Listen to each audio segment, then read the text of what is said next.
now we have a guy that could probably get in there if you... It's game day. The Edmonton Oilers hit the road once again.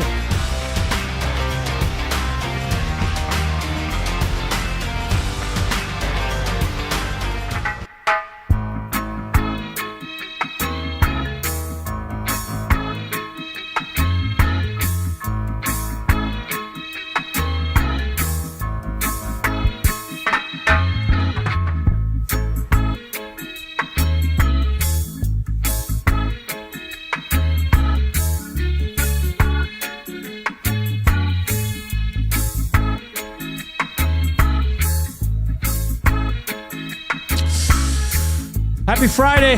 How you doing out there? Welcome to EST Afternoons on Edmonton Sports Talk. Joaquin, Gage, Hernan, Salas, Zach Kubish in the house. The bosses are away. They show promises to be as loose as the Oilers' defensive game. Yeah. It's pretty loose. Pretty loose. Pretty loose. Fun show. It's already falling off the rails. Oh, boy. Hey.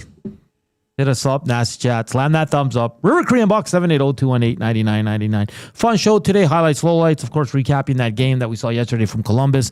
Zach to the future at 140. 205, Adam Gold. He's a host of the Adam Gold Show on 99.9 The Fan. He joins us to talk all things Carolina Hurricanes. Of course, they host the Oilers tomorrow. And JC Sherritt, Edmonton Elks DC, will join us, talk Grey Cup and all that fun stuff, how the offseason's going so far. Very early in the offseason in his first year as the Elks DC. So a good convo there. Of course, inside the numbers, courageous moment, all that stuff. Still to come. A good vibe here in the EST headquarters here. Everybody's still hanging out here. Our boy LT, very excited for his team's big game on Sunday. Nervous anticipation. Nervous anticipation, yeah. It's good. Like that. It's fun when your team's like in that championship game. I bet. Yeah. Well, I mean, we had it with the Oilers. We covered it. A little bit different. The Blue Jays run. For people that are Blue Jays fans, not everybody likes the Blue Jays, right? So Everyone likes the Blue Jays. Come on. Except for Maddie. And Eric. And Eric. Yeah, he likes the Mariners. No, those are the only two. But yeah, it's a good vibes. A little cold out there, but this is a beautiful day. It sure is. You get the sun, man. I was telling my wife, because she was recently in Vancouver. I guess the weather was nice. Okay. But I was like saying, we could never live there. And she's like, why? I go, well, the price. It's ridiculously expensive in Vancouver. Everything's like $8 or $9 more than it is here for when you go to the store.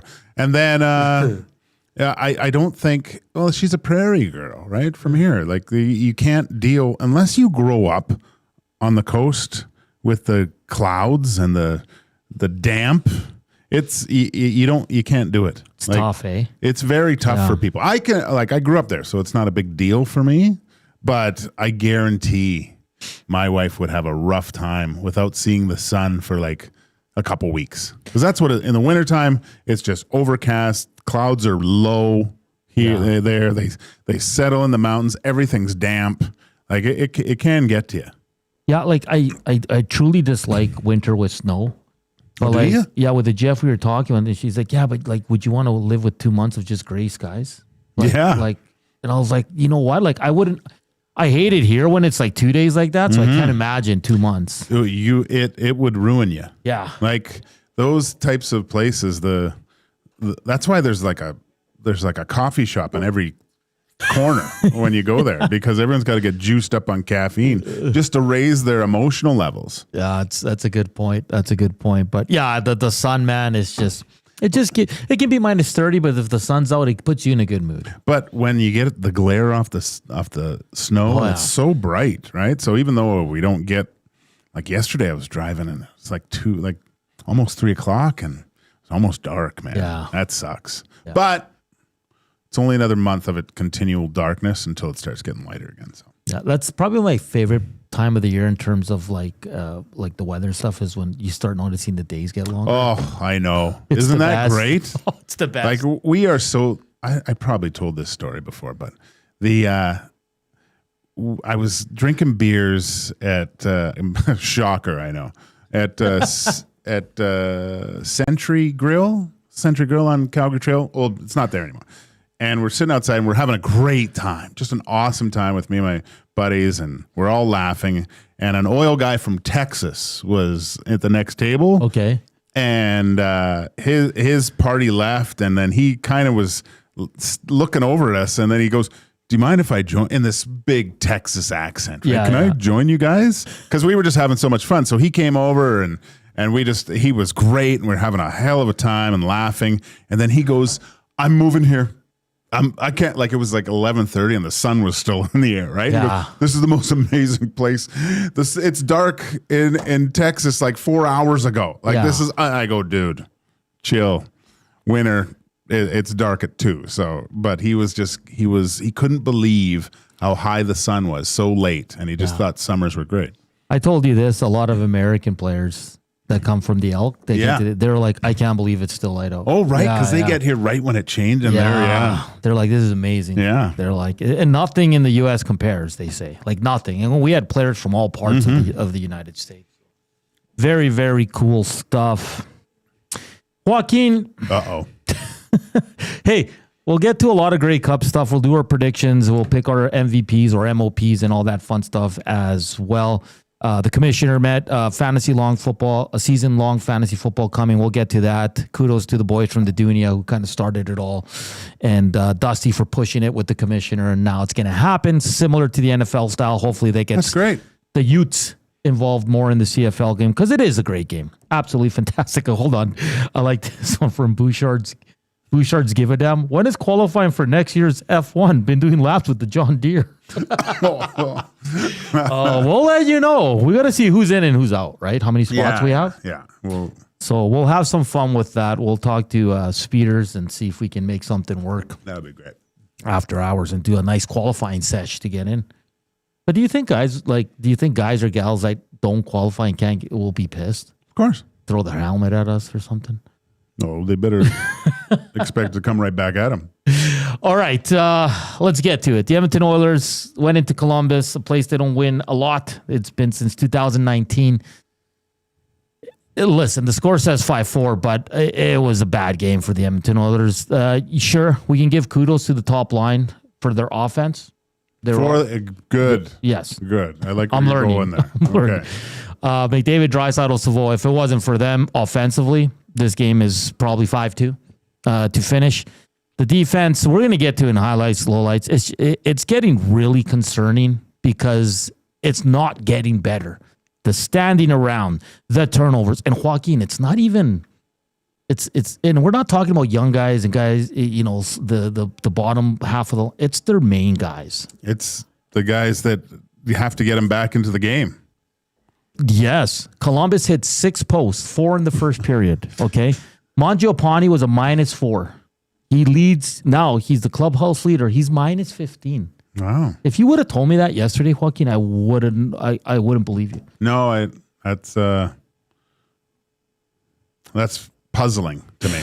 It's puzzling, but I guess what concerns me is you go in there, you get 4 shots in the first period, you're down 2-0. You work your way back. You find yourself down 5-2. Sure, you work your way back. Joaquin, and sure, Pickard has to be better. Didn't get a lot of help. Let's be honest here, but he has to be better. Sure. What to you right now? We're almost at the 20-game mark. Okay. Mm-hmm. What for you remains the biggest concern with this team? To me, and this is to the big dogs of the team, 97, 29, 2, all the core personnel on the Edmonton Oilers, their inability to make it difficult for the other teams to not be able to have success in the hard areas on the ice. And there is a considerable lack of effort, I think, awareness. Well, effort, that's the wrong word. Execution, awareness, and I hate to say it, but desire with their play without the puck. Yeah. I mean, you get I'll say it, one of the best offensive players on the planet getting stripped by the other team, although he was a good player. I didn't know he was that good. Olivier gets stripped by the other team's tough guy, fourth line tough guy, and loses a battle, doesn't get back, and it's a comedy of errors the rest of the way, and is the cause for a goal in your own end with full possession of the puck. That cannot happen. No. It just cannot happen. And look, I know everyone's looking at the comeback and the heart and 97 and 29 doing it. It's pointless at this point unless they're good defensively. Mm-hmm. Are they just going to try to cover up for? I mean, they're even basically over the course of the game. Can't have that. You can't put Connor and Leon out there and have them a defensive liability. They have to be solid defensively, and they're not. And that breeds throughout the whole lineup. It seems to me this team just wants to outscore their problems continually. They don't want to put in the work. No, down to nothing, right? And Knobloch at that point should say, "I'm going to keep rolling my lines. Everybody's going to have a part in working our way back." Instead, he goes nuclear. It worked, kind of. Well, no, it didn't work because they lost. But they were able to get the boys back into the game. How long is that sustainable? We've seen it every year. They continue to play. But Joaquin, this team's coming off back-to-back Stanley Cup Finals appearance. He's like, in every game, they're almost down, right? Oh, yeah. So McDavid and Draisaitl have to play. I don't know why at this point. Like, you're doing the same thing over and over and over again. And I know you're looking for another spark, but I don't understand it. Because you're not getting solid play from. I'm sorry, Connor Leon. They get down to, and it's a license to cheat. Yeah, and then they start cheating. And when your best players are doing it, what do you think the rest are going to do? I'm going to bring up one example, Joaquin. In the third period, that top line was on the ice for a minute 10. Columbia gets called for a penalty. They come right back with the same guys for another 2 minutes. I understand why, but at some point, you got to trust your other players. And I'm not saying play your power play 2 for the whole minute and a half and then get them out there for 45 seconds, Joaquin. Yeah. Let the other guys catch your breath. Now, is this a case of Connor and Leon saying, "We're good, coach, don't worry about it"? Or does the coach have to put his foot down and goes, "No, you guys are leaning over, hunching over, you're tired. We're going to give the other guys 45 seconds." I don't, they shouldn't be good. No. You shouldn't be good after a minute and a half. You should need a bit of a breather. I know you want them at their peak. They're not at 100, but if after 40 seconds, probably a TV timeout, the whole changeover, they probably would be more effective with 40 seconds rest. Yeah. And they're elite athletes. We get that. But you're supposed to be able to challenge for their only silver lining so far this year has been the play of the specialty teams. Really, they've been dragging this team along, essentially. And it's puzzling to me, and I think it's starting to leak into other players on the team. Well, I don't know what's my role. Where am I useful on this team? I know 5-on-5 play, but guys want to feel like they're part of something. And unless you're playing with 29 or 97, you feel like you're killing time until they can get back out there. That's such a good point, because outside of the main 5, no one gets power play time. Now you have 97-29 on the kill. So that's 2 guys you're taking more ice time from. And then on 5-on-5, you're down almost in every game, and those guys play most of the game. Yeah. So you're right. A lot of these guys are probably like, what do you want me to go out there and do? Do you be defensive? Do you want me to be creative? Like, I have no role on this team. What are you supposed to do out there? Well, you're looking for secondary scoring, but how are you? It's tough. It's tough with that amount of ice time to be productive in some cases, Yeah, and you said for me one of the most concerning parts is the 5 defensemen. Well, the 4: Ekholm, Bouchard, Nurse, and who am I missing? Wallman. I think Kulak's been up and down, but I trust him. Like he's going to return to form. Yeah, he hasn't been. I mean, I love Kulak as a player. I think he's phenomenal. He hasn't been, but I mean, you could say that about every guy to a man on the team. They haven't been good, right? They've been. That shows you that there's something there, though, like because of where they are, right? They've got their heads still above water. They're waiting, right? And they might be, the lifeguard's looking at them like he might have to go in and help soon, but they're still hanging around. The defensive core is puzzling to me, right? Because remember when that I forget who came out with the rankings of D-men. The Athletic. They had that list and the elite or whatever, how they were classed.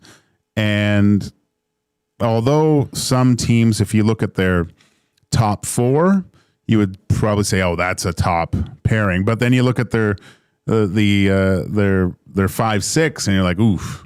You don't want those guys out against McKinnon or McDavid, things like that. But when you look at the Oilers D, those are 6 guys that should be able to eat up a ton of minutes. Yeah. Right? But you still see Bush, and I know he plays power play and stuff like that, but you still see him way up there. Yeah, Wallman too. Nurse is the most puzzling to me. Like year 10, 11, whatever he's in, like, and he's still making rookie mistakes. Ekholm, I give him a bit of a pass. A lot of miles on that body. He looks frustrated. He does, very frustrated, and he's that kind of teammate. I assume that's not. He doesn't call anyone out. He's there to. He always talks them up. Like, come on, man, let's get going. Yeah. Like he seems like he's that kind of guy, but he does seem frustrated. For me, that's the biggest one. I mean, goaltending, it's a whole different story on its own. We all know it. We all know they need improvement, and Stan Bowman hopefully can find an upgrade. The forward group, I mean, a lot of guys don't play. I mean, they had 4 forwards under 10 minutes yesterday, Joaquin. Like the last 5 minutes was all Leon, Savoy, and Draisaitl and McDavid. Like seriously, go look at their shift chart.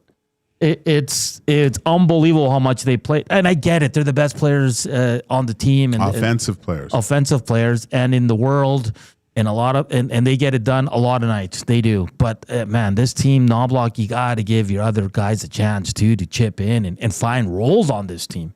The best team at the end of the day wins. The best players doesn't. Right? Yeah. It's. I mean, listen, Hyman's coming back, but. He plays the right way, but I think it's going to take him time to get going. I think he'll be impactful, but hey, I mean, I could be wrong, but I don't think he'll be impactful on the score sheet, right? But he'll be impactful in a lot of other areas that are lacking with this team. Yeah, their lack of desire to go and compete and win in the hard areas on the ice is very puzzling to me. What does it take? Like yesterday in the first period, down, only 4 shots. Like this is not a one-off. It happens almost every game. It takes them like 9-10 minutes to get a shot on net. They're going through the motions. Like it's because I couldn't believe it, man. I don't think we like the want and stuff. Like I can't question that because I'm not them, right? Like I'm sure they're going out there wanting to give out like that effort, the good effort. It just doesn't come across that way with what they do, though. It's puzzling, man. It's like you want to work but you know what it takes to do it, and you're just like, ugh. I'm just not ready to put in that type of work yet. Like me today doing the show. Well, yeah, but you could say that for both of them.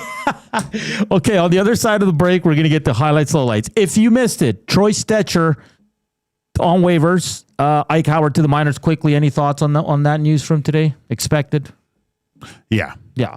I mean, Ike Howard playing should be 8-9 minutes a night. He's going to get valuable time in the minors. And if he goes with a positive attitude, it's only going to help him. Think Stecher gets picked up? No. Okay. Do you? No. I mean, I kind of browsed for injuries. There's not really anyone on long term, so yeah, I don't think. Yeah. Even with his cap hit, but. And these are the 2 guys that were on the list for us that we're going to go down with the Hyman activation, I guess, if we want to call it that. So Ike Howard down to the minors, first line minutes, first power play unit. He's going to get a ton of touches. It's going to do him wonders. And who knows when he's come back? It can be a month, it can be 2, it can be 3. But take this as a good thing for him. Sucks getting sent down from the road. Yeah, because you have everything here. You have everything here. It's just it prolongs the journey. But I want to be clear. He did nothing wrong, Joaquin. No, I mean, he gave it his all for like he's taking valuable experience down to the minors with him, right? Yeah. He's played against some of the best. Yep. And now it's time for him to figure out what type of player is going to make him successful. Yeah, no, that's fair. And then Stecher is just a wily vet, a 7-8 defenseman on probably most teams. He's a hard worker. If he does get picked up, that's exactly what they're getting, a guy that can play spot duty for you. So that's the news. Coming up next, we'll get to highlights, lowlights. It won't be pretty because they're Chris Knobloch said it himself, and we'll hear the clip from Chris Knobloch. But hit us up, River Korean Bucks, like always, presented by the River Cree Resort and Casino. Check out their kitchen restaurant, Sundays and Mondays. It's 50% off the entire menu from 5 p.m. to close. And of course, we missed again on our parlay yesterday. Montreal got whooped. What happened there? Caulfield, you couldn't just put one in the net? I know. And Horvath had 2 points, but he needed the goal. We missed, so we'll do one today, 3 games, because there's a game on tap right now from Sweden as the Penguins are taking on the Predators, so we'll do our screw. Oh, in the arena the Gage built. Yeah, that's where he became a legend. We'll get to more on that later on in the show. Of course, Play Alberta. All you got to do is deposit $50 or more to get a $50 free bet or $50 casino bonus. Your promo codes are EST50, EST Sports, EST Casino. Highlights, lowlights on the other side of the break.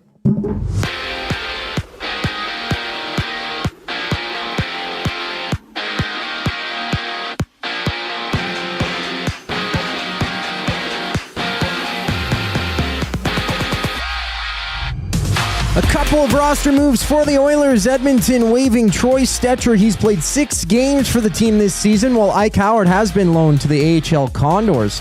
Zach Hyman expected to make a return soon. 4 games on today's slate. 1 game underway. It's the Predators and Penguins clashing in Sweden. That game scoreless midway through the contest.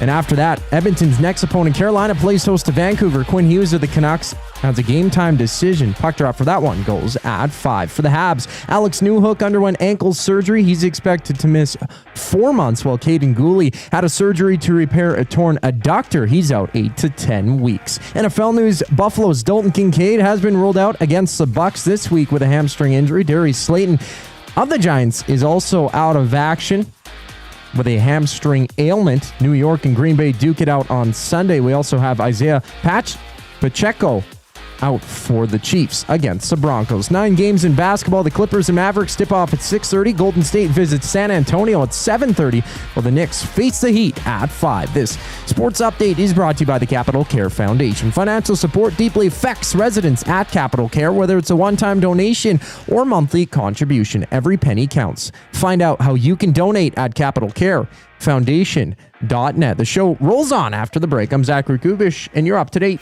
The Nielsen Show with Lieutenant Eric. Luke Gazdick. After about 8 minutes into the second period, Rick Tocchet threw his 4th line out there. They were running around like crazy. Then Sealer hits McDavid. The whole tone of the game changed after that. The Oil had no pushback for them. And this is the Philadelphia Flyers. This isn't the Florida Panthers, right? I thought Philly took over the game. And from then on in, it was just about surviving for the Oil. The Nielsen Show with Lieutenant Eric. Weekday mornings, 6 to 9. Only on Edmonton Sports Talk. Your clear choice for Edmonton sports. Since 1952, William Huff has been the heartbeat of Edmonton's advertising world. From humble beginnings to a citywide powerhouse, we've been the go-to for signage from print to design and installation. Partnering with Edmonton's top sports franchises and major events, we've helped shape the city's global reputation. Our secret? Unmatched customer service, decades of experience, and a passion for excellence we call the William Huff Advantage. Visit us online at williamhuff.com. Summer was packed with memories. Let me get a picture. Your garage doesn't have to be. Wow, look at all this space. Store your gear with Sentinel Storage and enjoy extra space all year. Try 4 weeks free. Visit sentinelstorage.ca. Looking for flooring? Paramount Flooring has it all. Sales, service, and expert installation. With options for every style and budget. Open 7 days a week. We've got you covered. Quick delivery and in-stock deals. Plus, EST listeners get 10% off. Visit ParamountFlooring.ca today. The River Cree Resort and Casino features the best in live entertainment, including international U2 tribute band, Desire, November 14th. Performing decades of U2's greatest hits, it's Desire, November 14th at the River Cree. Tickets for this show and more at rivercreeresort.com. River Cree Resort and Casino. Excitement, bet on it. Get ready for a feast like no other. 40-ounce steak night is back this November at the Canadian Brewhouse. Sink your teeth into a hand-cut 40-ounce ribeye with all the fixins for just $49.99. Tickets available now in-store or at thecanadianbrewhouse.com.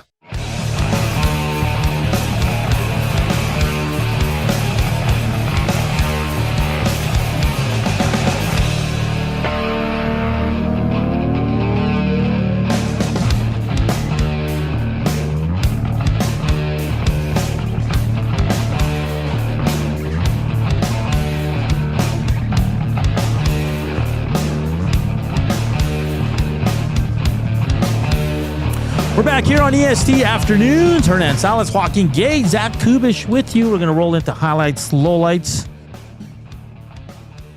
We're breaking down the Oilers' 5-4 loss to the Columbus Blue Jackets. Back at it tomorrow. Oil Stream pregame show with Tom Gazzola, Benny Thompson, and Joaquin. You're in tomorrow? Yeah. Yeah, nice. That should be fun. Are you coming into the studio? We're on location. Oh, nice. Where? BP's. Oh, yeah, that's right. Are you going there? Yeah, I'll be there. Oh, nice. Oh, awesome. This is great stuff. If you missed it, Troy Stecher on waivers. Ike Howard sent down to the AHL Condors. What are your thoughts on that? I mean, that's pretty much what we all thought was going to happen. Yeah, it's Zach Hyman's coming back, which is an absolute positive for this team. If there's one guy that plays the right way, it's him, and hopefully it's contagious with the rest of this team. Let's get to highlights, lowlights, Gager. Are you ready, my friend? I'm going to have to be. My old headphones. You're a little rattled. Well, now I am. These ones suck. Yeah, someone stole Gager's headphones. I'm going to blame you too, Trev. Yeah, I am too. You know why? Because he couldn't find his yesterday. What? Yeah, he had to use YouTube's. Yeah, I know. Yeah. He didn't even ask me. Yeah, he said, sorry, Zach, I used your headphones. And I'm like, well, really? Yeah, if you didn't tell me, I wouldn't have known. But he's too honest, though. I don't think he would have stolen your headphones. No, I think he would have. Oh. Yeah, I do too. He probably has them in his, he's wearing them in his bath right now, laughing. Well, some people are saying, ask Tom. No, Tom uses those fancy ones, right? Does he? That's right. Belsey was in yesterday. Because I don't know what happened. They're usually in, like, I take everything and put it in my cubby. And the only thing that's not there are my headphones today. Very weird. Very strange. Very weird. We'll have to get We'll see if they're there Monday.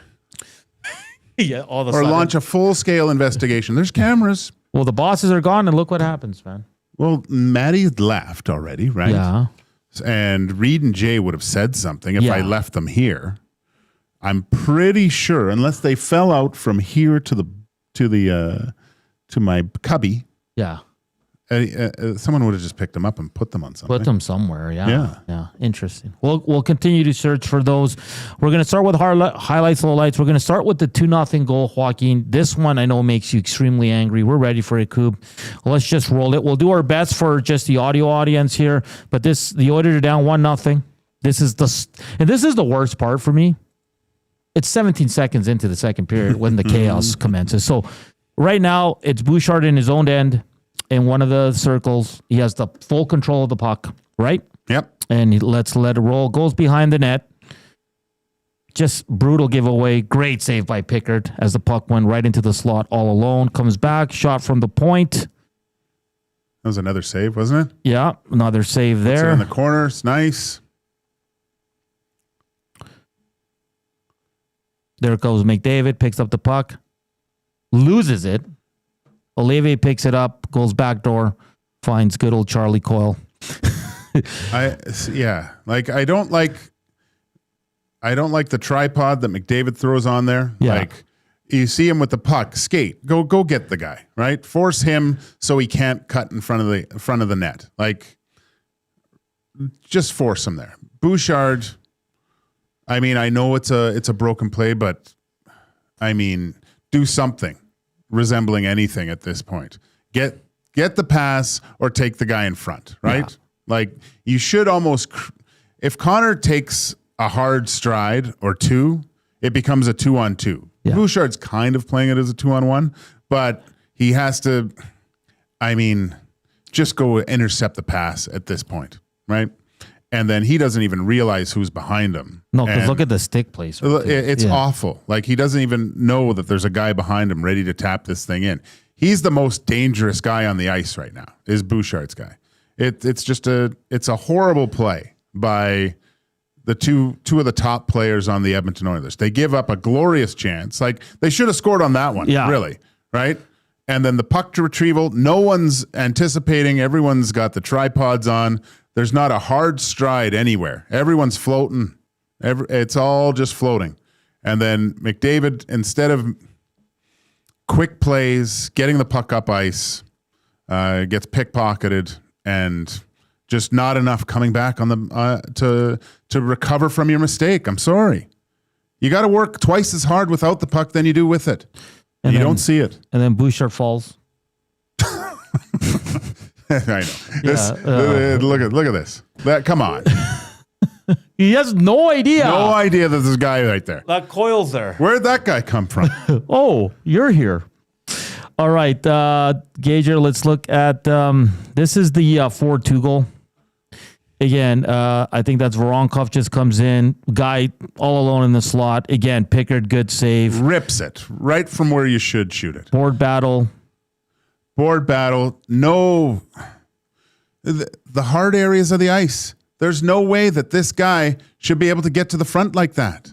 It's just watching. Wallman's not even looking. Like, watch Wallman. Like, he has no idea he's there. There's such a poor awareness of where the other team is on the ice. Everyone's so puck focused. And again, there's not really a hard stride ever. It's all reaching, hoping. Yeah. Like, for me, this is just Wallman's right there. 19, Fantilli goes behind him, goes into the front. And that's too loose, man. Too loose. And where's the most dangerous part of the ice? Like Wallman right there. Once it's going up, what am I doing here? I'm doing nothing behind the net. I got to get to the front, recognize where guys are on the ice. They're always a step behind here. Always a step behind, and not good. And now we're gonna go to this is the goal that disturbs me the most. It's the 5-2 goal.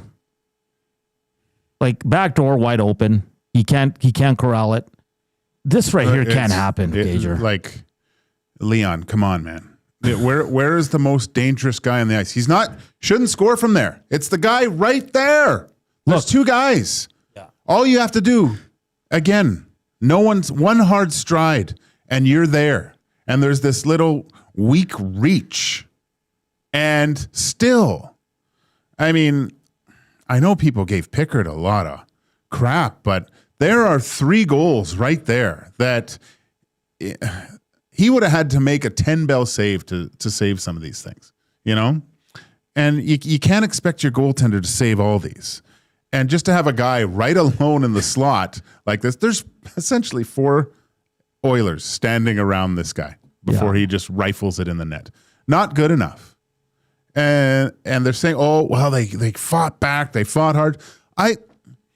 They better have fought hard. They played like crap in their own end. They're making up for their mistakes. This was a frustrating game for me to watch. I was interested because of the way the last game ended and to see what response there would be. Yeah. I thought there would be way more emotion in this game because of how the first period was, and and things that had happened. But again, you see an Edmonton Oilers team wading into the waters of this game with their water wings on, seeing how hard they have to compete. And what happens? They find themselves in the same situation they find themselves almost every single game, down a couple goals, now having to take chances, cheating in the defensive zone, and getting back for, I mean, it doesn't matter anymore. It doesn't matter that you fought back from 5-2 down. Yeah, that's not something to applaud him for. Coop, can you put me back? I just got to force quit this and then bring it back. Thank you, sir. That's right. Like, oh, but they almost came back. Well, who cares? Like, why are you in that position to begin with? How do you think that we should have won that game or we should have came back when you play that loose defensively? Yeah. You don't deserve to win that game playing like that. No. I just want to pause it. I'm going to pause it right here. Like, look at the amount of bodies around Olivier. But that Leon sees the situation. Yeah. Like, he's in such a good place to see what's happening there. Like, at least Connor's got a stick on a guy, right? He's followed him. Yeah. But the most dangerous guy on the ice is Olivier, right in the middle. Yeah. Okay? Leon, one more step, and this is done. That's over. You're controlling his stick. But it's a weak ass play, and it's the tripod effect. He's full tripod here, hoping that he can deflect this pass. It's disgusting. Get it off. Get it off, Coop. And you're right, though, but that pass should never make it. Never. You have Wallman, you have Savoy there. It's just so bad. And that's what's concerning with this team is, are they going to figure it out this year? I mean, we're almost 20 games in. It's not early anymore. We just showed you 3 goals that a team that wants to contend for a cup, those shouldn't be happening at this point in the season. Maybe one. Okay, we'll give you that. Okay, yeah. I'll give you one. Yeah. But come on. I mean, the one where Connor loses it there's 2 mistakes before that, right? It's so bad. And we'll show one more. It's a positive one. I just like this goal because Draisaitl hustled. It's a great pass. It's amazing how, it's funny because it's in the same area. If he would have used this type of stride on that goal, it would have been fine. But watch Draisaitl here. Yeah, this is the 2-2 goal. Watch, wins the draw. Boom. 1, 2, 3. Gets open. Boom. Oh. Where is that on the defensive side? Yeah. Why is it only on the offensive side he starts pumping his legs like that? Watch him pump. Go. Boom. I know. I'm getting over to my son. Where is that? Yeah. Where's that type of effort in the defensive zone? Yeah, and you could say, I'm not just saying Leon's one of them, but there's multiple other Edmonton Oilers that need to play like this. Yeah. Oh, yeah. You shouldn't be playing a minute and a half and then being able to go out there again. You should be tired after that minute and a half. Yeah, 100%. If you're not tired after a minute and a half, either you're a robot or you're not working hard enough. And that's what you've been saying all year. Show the same effort in the offensive zone that you would in show that same effort in the defensive zone that you would in the offensive zone. Yes. Because look at that. Yesterday, the final 3 minutes, it was relentless pressure by the Oilers. Relentless. Columbus was lucky to get out of that one. Greaves made a great save on Roslovic. Yeah. Right? So, listen, they made it 5-4, but the defense is not good enough. I think Chris Knobloch said it, Joaquin. Let me find the clip. And he's being nice about it. This is what he said post-game. We were a little soft in front of the net. A little? Take out little. Just say we were soft in front of the net. That's it. That's all you have to do. It's ridiculous, man. He went on about it and, deflections. They have to be better on deflection. They have to be better, boxing out. Yeah, we've been saying that the whole season. It's a problem. We said it. The 5 defensemen on this team that the Oilers have is probably the best 5 they've had in many years. They shouldn't be this bad, Joaquin. On paper, it's a good-looking defensive core. This was supposed to be the strong suit of the team. Mm-hmm. And listen, there's no strong suit of the team right now. It's a 2-man show right now. The Oilers are winning because McDavid and Draisaitl when they do win a game or they make it close. Rozovic's been a nice addition. He's helped. Savoy's really kudos to Savoy. He's coming on, man. Oh, I like some of the plays that he's making, and he plays the right way in the defensive zone. Mark's his guy. And that's gets the puck in and out. That's the sad thing is that he's the young guy on the team and he plays the right way. Like seriously. Well, part of that too, as a young guy, he knows if he doesn't play that way, he's out. He's out. Yeah. I'm very intrigued for tomorrow. I know they won in Carolina last year, but they don't win a lot there. Carolina's a good team. They play tonight against Vancouver. Yeah. So a little bit of a bounce there. You're getting Hyman back. But like you said, you were very intrigued to see how they came out, and you're extremely disappointed. I couldn't believe it, man. Yeah, and tomorrow's going to be the same. Like, I'm so fat. The same in terms of I'm so intrigued to see what team comes out. Yeah. Yeah. Like, are they going to have 3 shots after 20? Like, that's what it is. That's what it is with this team. There's a lot going wrong, sure. And yes, they're still in it. And yes, there's a ways to go. But, man, they got to find a way here. Because, Gage, if we're talking by the end of the month and we're talking about the same problems, then maybe this is just the team. This is just who they are. I try to go game by game with this, right? But I have a tough time thinking that this is the team after seeing what a lot of these guys, and there's been changes in personnel. We have to kind of look at that too. Sure. But usually in those cases, when the core nucleus stays together, the identity of the team doesn't change that much, and it brings that what's the word I'm looking, that culture forward with new faces. Mm-hmm. And I mean, how many people in this industry have talked about the identity of the Edmonton Oilers? Like, no one knows what this is. According to Knobloch, it's Connor and Leon. Yeah, that I guess you could say it. That's what it is. It's Connor McDavid and Leon Draisaitl. That is the identity of this team. And although they are great offensive players, if you just want to have, look at nice goals on the TV on highlights at the end of the night, great, fine. But not if you want to challenge for championships. Yeah. Joe from Stoney says, my wife has been a hockey mom for 17 years now, and last night's Oilers performance was the nail in the coffin. She went to bed saying she's not investing another minute of her time in these bleep clowns. Howdy, boys. I feel that way most times prior to working out. Blah. Why should I do this? It has to be done, though. The payoff of hard work has to be focused on 100%. Curious if Coffee not being on the bench is a cause for poor defensive effort or accountability. More on the accountability, I agree on. I mean, you have to say it's something at this point, right? Like, it's a discussion. By all accounts, I mean, I thought that Coffee was more of a bring you back up type of guy. I know, wasn't it last year after around this time they were maybe he was in an interview or something. They were saying Coffee wanted them to make plays. And if you can't, we'll find someone that can. Yeah, that's what he said, right? You can't tell me that there's a lot of, like, Bush has made some great passes. I'll say that. Yeah. And there's been some good plays by guys. I'm not saying it's all poop here, but there's a definite something's missing from these 6 guys who are on the ice a lot. And maybe there was something that Coffee brought that helped them get to the level where they were a lot more competitive than what we see right now. I completely agree.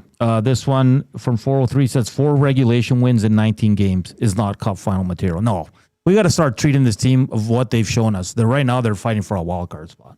They're not fighting for the top of the division unless they improve drastically. All right, portion of this hour brought to you by the Canadian Brewhouse. Win big this football season at the CBH. Score your shot at a trip to the Super Bowl, plus weekly prizes and more. And you can get $1 off Budweiser and Bud Light tankards. Details at thecanadianbrewhouse.com. On the other side of the break, we're going to shift away from the Oilers for about 10 minutes. We're going to have Zach to the future. It's going to be a fun one. Stay tuned. Slam that thumbs up for us here on EST Afternoons. Here's Coob with your sports update.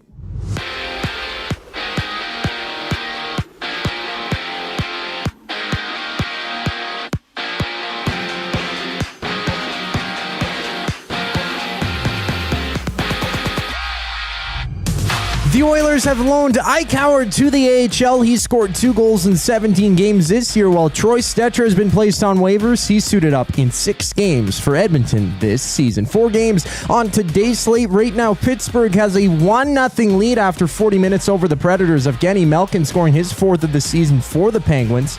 And after that, the Flyers match up with the Blues before the Islanders take on the Mammoth. From Montreal, Alex Newhook is expected to miss 4 months after undergoing ankle surgery, while Caden Gooley underwent surgery to repair a torn adductor. He's out 8 to 10 weeks. CFL News, Montreal's Davis Alexander says he'll be ready for Sunday's Grey Cup against the Riders as he recovers from a hamstring tweak he sustained against the Ticats in the East Final. NFL updates: no Dalton Kincaid for the Bills this week against the Buccaneers. He's out with a hamstring ailment. Elsewhere, the Giants have ruled out Darius Slayton with a hamstring injury against the Packers. Plus, Isaiah Pacheco of the Chiefs won't suit up against the Broncos. He's battling a knee issue. On the court, there's 9 games on tap, including Portland visiting Houston. This sports update is brought to you by Windsor Plywood Leduc, locally owned and operated since 1993. They're more than just plywood. They offer everything from doors and flooring to decking, fencing, and custom millwork. Windsor Plywood Leduc. They're the experts you need to know. Zach to the Future up next. I'm Zachary Kubish, and you're up to date. EST Hangout. Smile. When you score an NHL goal, it should be some form of elation. And that's where that too cool for school comment comes in. Is driven by is Connor McDavid scores a couple filthy goals against Columbus on Monday, and it's just... Man. He doesn't even allow all the guys to bunch up into the group on the ice. Like, he'll just escape by all of them and give them like fist pumps. The EST Hangout, presented by Sentinel Storage. Weekday mornings 9 to 11, only on Edmonton Sports Talk. Your clear choice for Edmonton sports. Hockey is heating up, and so is the excitement on Play Alberta. With casino winners every hour, jackpots worth millions, and revenue that stays in the province, there's never been a better time to sign up. Right now, our listeners can score a $50 free bet when they make a minimum $50 deposit with code EST50. That's code EST50 for a $50 free bet. Start playing with your game sense today to find out if you're Alberta's next winner. Must be 18 plus to play. If you gamble, please use your game sense. At Firehouse Subs, our subs are freshly toasted, stacked high, and crafted to satisfy. Each sub is piled high with premium meats, melty cheese, and toasted to perfection. Firehouse Subs brings bold flavor to every bite, all served on a freshly toasted roll. But we're not just feeding Edmonton, we're fueling it. Dig into the brisket hat trick, piled with slow-smoked brisket and melty cheese. Or go to the Firehouse Subs fan favorite, the Hook and Ladder. Made to order with smoked turkey, honey ham, and Monterey Jack cheese on a perfectly toasted roll. With 15 Firehouse Sub locations across Edmonton and the greater area, it's easy to grab a hot and hearty sub close to home. Firehouse Subs. Hot, hearty, made to satisfy. Weiss Johnson, whoa. Hi, Dennis from Weiss Johnson here, and we're excited to be partnering up with the Nielsen Show and have a special deal exclusive for Nielsen Show listeners. Get 10% off any new Trane furnace, air conditioner, or heat pump installation from now until the end of October. Bundle a furnace with an AC or heat pump and get 25% off the package price. Get your home comfort now for all seasons with Weiss Johnson and Trane. Trane, it's hard to stop a train. Visit wjsportstalk.com today. Looking for quality building materials and friendly advice? Visit us at Windsor Plywood Leduc, family owned and locally run since 1993. From interior materials for doors, flooring, baseboards, and all the finishing touches to all you need for your outdoor projects like cedar lumber for decks and fences, plus all the plywood you'd need. Our full-time on-staff carpenter can help with anything odd-sized or custom, and from domestic hardwoods to exotic selections, we've got you covered. And if we don't have it, we'll track it down for you. Windsor Plywood Leduc. We're the experts you need to know.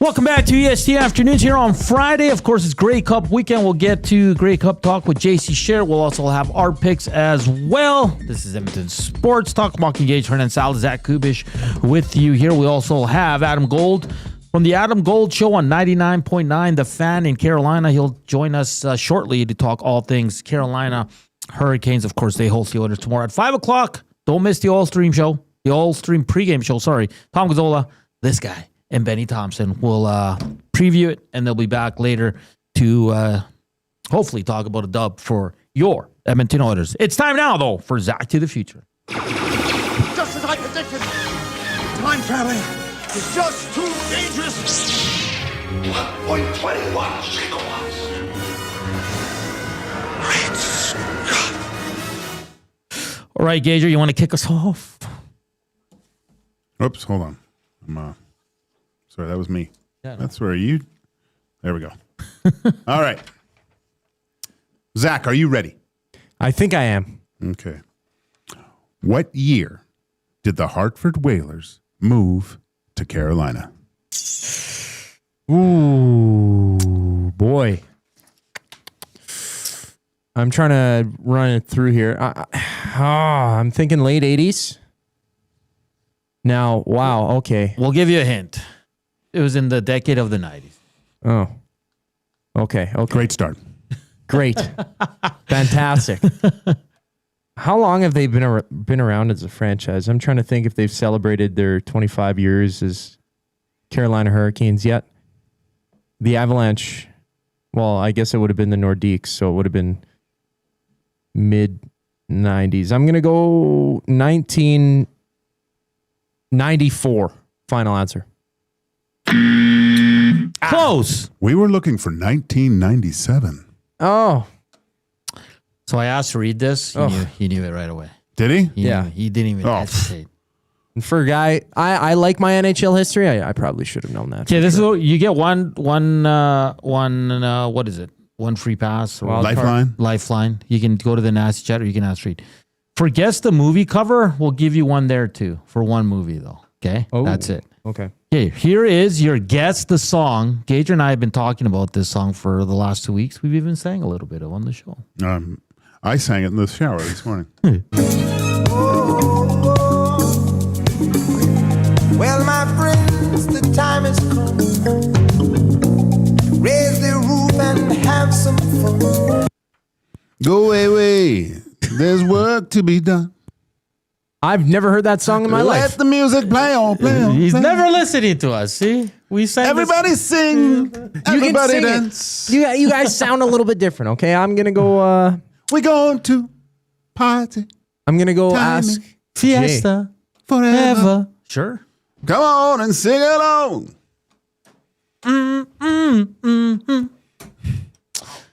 Young Coob's gonna go ask Jay. Yeah, I mean, you hit this thing, the Nasty Chat. It's yeah. I bet the Nasty Chat could hit this in one note. Oh yeah, if we all like sang it together. Yeah. Yes, this is a classic, man. Yeah, he's got a book out now. Does he? Yeah, it's a top seller, Joaquin. Oh, he came back. I told quick. my wife this was my theme song one time, and she said, "No, it's not." She's like negative. All night long, Lionel Richie. Never listen to him. Hey! All night long. All night long. Yeah, everyone you meet, they're jamming in the street all night long. Everybody knows it. Yeah, I said. Coop. Yes. Please listen to Lionel Richie. Okay. I know. I listen to a lot of music. I need to listen to more oldies. Boy. Okay, Yeah, Joaquin. terrible. Tee up the next one. This one's a toss-up. Okay, Koob, you should get this one. Guess the TV show theme song. Fresh Prince of Bel-Air. Is that your final answer? Yes. In West Philadelphia, There it born and raised is. on the playground. I Never watched the show. I thought I had to give him a softball. Yeah. That was yeah. We that might have been in the test before one day. Okay, we're going to get to guess the movie from its movie cover. And today's genre is movies based on true stories. Yes. Okay. Here comes good. your first one. Go ahead, Coop, show it. Oh, wow. Is that Jim Carrey? Yes, it is. Oh, boy. Can I have a pass? Can I pass on this one? Come back to it later? Sure. It's a man, well, Jim Carrey in a suit standing in front of a red curtain with a spotlight on his face. All the clues are right there. You just actually. Yeah. It's an REM song. Is it? Yeah. I don't know. I don't know. Okay, we'll come back to it if there's time. Here's your second one. Okay. Oh, no. I know he's in Planes, Trains, and Automobiles. I've watched that But look movie. at the poster. Just look at the poster. Yeah, I know, but that doesn't... Oh, boy. Is that Will Smith? No. No, at the bottom there. No, okay. No, His face was cut off. Never mind.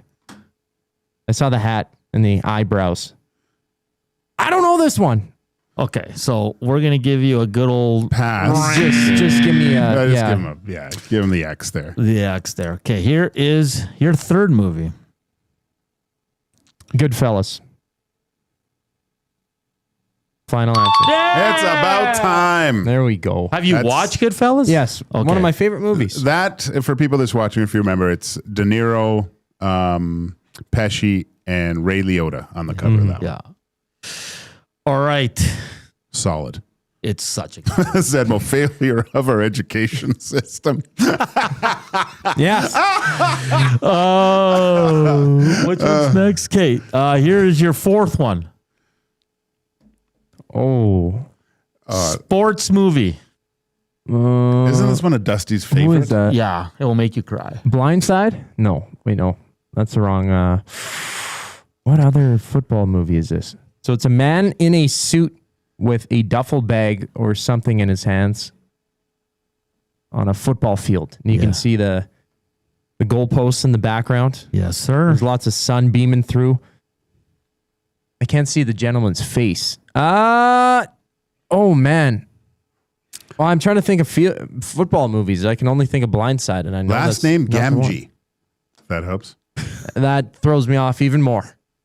I'm going to go to the nasty chat for this one. Okay. Well, there's just Rudy is what people are saying. I don't know if that's the name of... Okay, I'm seeing Rudy. Rudy, final answer. Wow. Another one you have to watch. It's a beautiful movie. I've never watched it. I've never heard of it. watched Rudy? No. Oh, buddy, it's so good. It's kind of long, though. Okay. 2 hours. Yeah. And this last one. Here you go, buddy.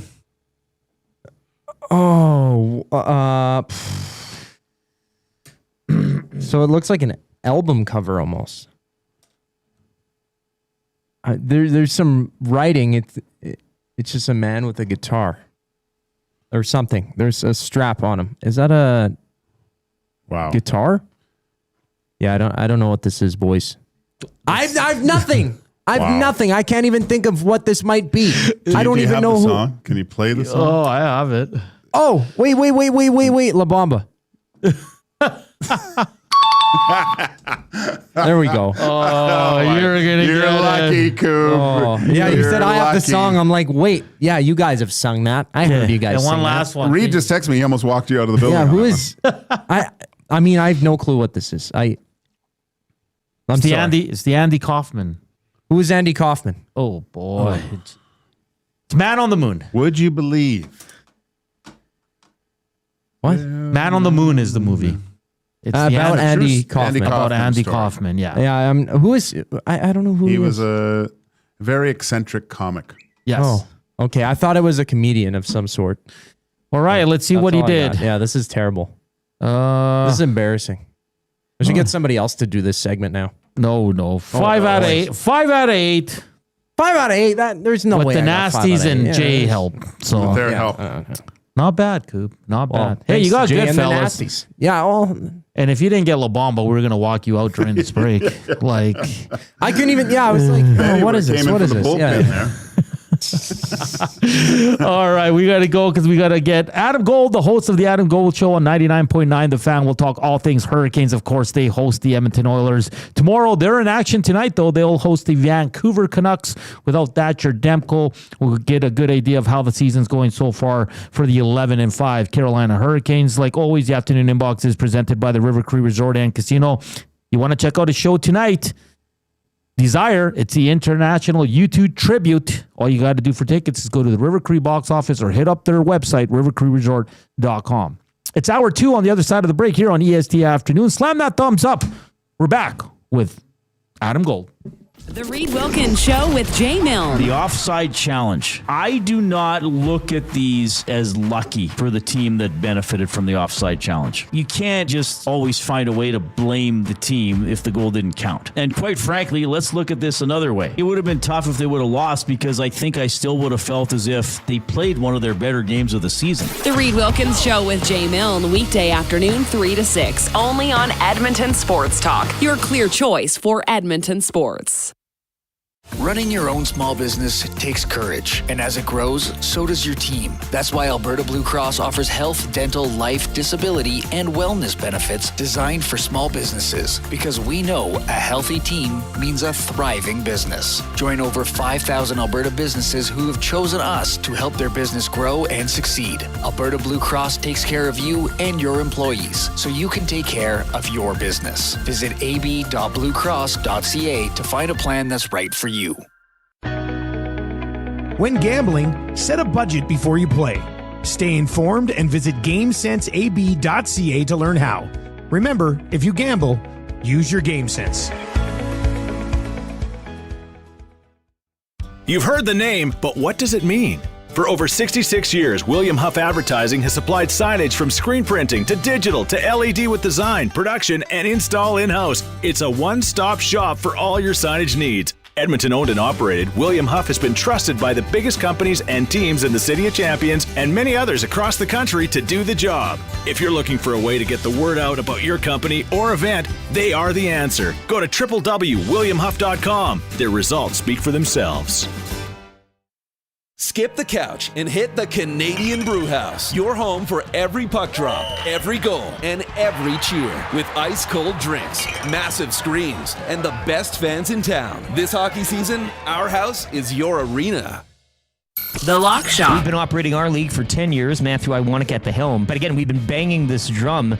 And I mean, we're both football fans here, you and I, Huss, both of the NFL and CFL variety. You got to be blind and deaf to not understand how fantasy has impacted NFL fans here in Canada. And why not dream, and why can I not do the same? The only quiver I have, if you're going to roll out a season-long fantasy, you best damn do it right. The Lock Shop, weekday mornings at 11, only on Edmonton Sports Talk, your clear choice for Edmonton sports.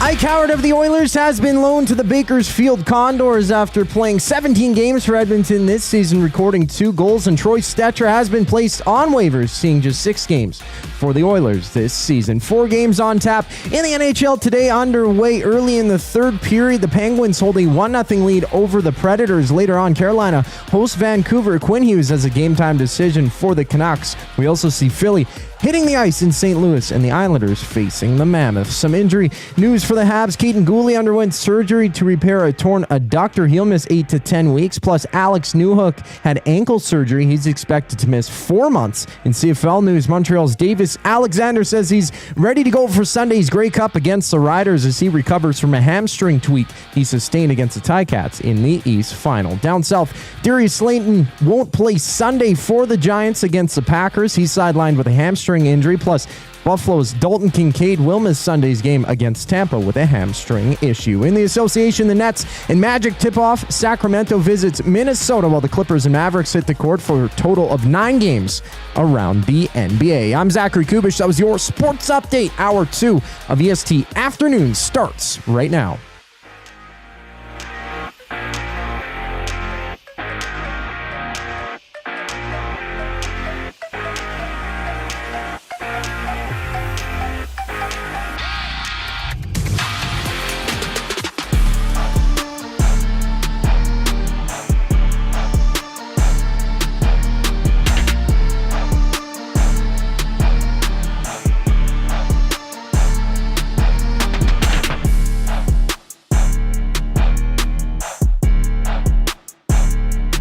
Hour 2 here on EST Afternoons as we get you ready for the weekend. Oilers back in action tomorrow night from Carolina, 5 o'clock puck drop. Of course, we've got the Grey Cup on Sunday, Alouettes and the Saskatchewan Roughriders. It's going to be a fun weekend. Like always, hit us up, River Cree Inbox, 780-218-9999. Hit us up on the Nasty Chat. Slam that thumbs up for us. It's Joaquin, Gage, Hernan, Salas here with you. Producer Zach Kubish in the house. Adam Gold, host of the Adam Gold Show on 99.9 The Fan, will join us momentarily, and he's brought to you by Old Country Towing, Edmonton's most trusted 24/7 roadside rescue team, fast, safe, and reliable for over 15 years. Whether it's a game day or a snowstorm, we work as hard as your favorite team to get you going. Call 780-986-6088 for all your towing needs. Oilers in action tomorrow against Carolina. To talk all things Canes, Adam Gold, host of the Adam Gold Show, joins us now. Adam, how you doing on this Friday? I'm doing well. What if your favorite team doesn't work hard? Well, that's a good point. Yeah. Well, the Oilers are not working. Yeah, that's a good point there, Adam. Tomorrow, Canes in action tonight against Vancouver. Then they get the Oilers tomorrow. Oilers, another disappointing game, Adam. If we're being honest, Edmonton has not looked well this year. I think they've played maybe a total of maybe 6-7 good periods throughout. But Carolina sits with an 11-5 record. Their last game was a 4-1 loss to the Capitals. But so far early this season, 16 games in, what can you tell us has worked really well for the Carolina Hurricanes? Their culture's worked really well because, like, in the beginning of the season, they were really good through the injuries. They were 5. They won their first 5, including at the time. I thought it was impressive because I loved Anaheim going into the year. That win over Anaheim was one of their better games, and but then they went kind of for about 6 or 7 games where they really. The injuries kind of caught up because they've all hit the back end. And there were some forwards out, but Eric Robinson and Will Carrier, they're important, but no Jacob Slavin, no Keandre Miller for a while, no Jalen Chatfield, who's now out, no Shane Goss to spare. These guys missed a chunk of time. So Carolina was playing with a rookie, high caliber rookie in Alexander Nikishin in their back end, but he's not ready for heavy minutes in the NHL yet. In all situations. And it was really just Sean Walker, and Mike Riley, who was supposed to be a 7th defenseman, logging a lot of minutes, and a bunch of rookies. And they somehow managed to make it work. It didn't get too bad. And they came out of that, and they really have been playing well lately. They didn't play as well, obviously, against Washington, but part of that was Washington played really well. Mm-hmm. And Carolina made some mistakes that cost them. And they just didn't cash in on some opportunities that were there, but they weren't the better team. So, 4-1, that's fine. But Carolina's culture has kind of gotten them through. They still haven't gotten the best or anything that I would consider like really good consistently out of Sebastian Aho. Okay. And now this is our 17th game tonight. He's scoring. He's on the score sheet a lot. Same with Seth Jarvis. Jarvis has played a little bit better than Aho has, but they just haven't gotten great out of him yet at all. And he's openly talked about it. There's another level for him. He has been uncharacteristically poor in the faceoff circle. Carolina's power play is, just horrific. Yeah. If they can't get well against Vancouver tonight, whose penalty kill has been as bad as the Hurricanes' power play, like this is the resistible force and the movable object tonight.